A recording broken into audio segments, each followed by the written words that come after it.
एक लड़की ने भोलेनाथ को देख लिया, गौरा से कहा गजब हो गया, ना गौरा मैया को ना बुला आ जाओ, थोड़ा बैठे रहे सभी लोग। बड़ी सुंदर झांकी है, सभी पूजन और स्वागत करेंगे भाव से।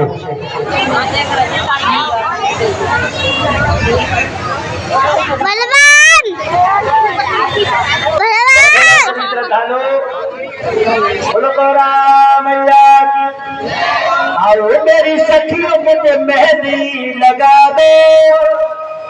गौरा मैया कहती है मेहंदी लगा दो, मुझे सुंदर सजा दो।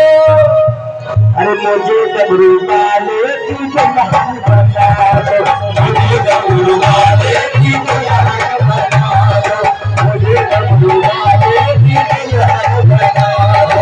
और मेरी सखी मुझे मेहंदी लगा दो, मेरी सखी मुझे मेहंदी लगा दो, मेहंदी लगा दो, मुझे सुंदर सजा दो, मेहंदी लगा दो, मुझे सुंदर सजा दो।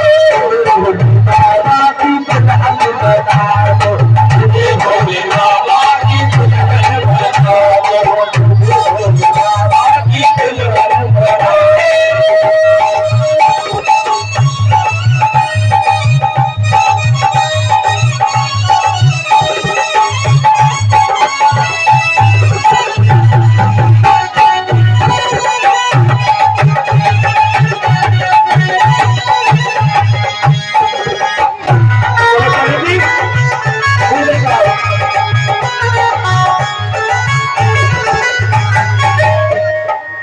ऐसी चोरी जब हो गई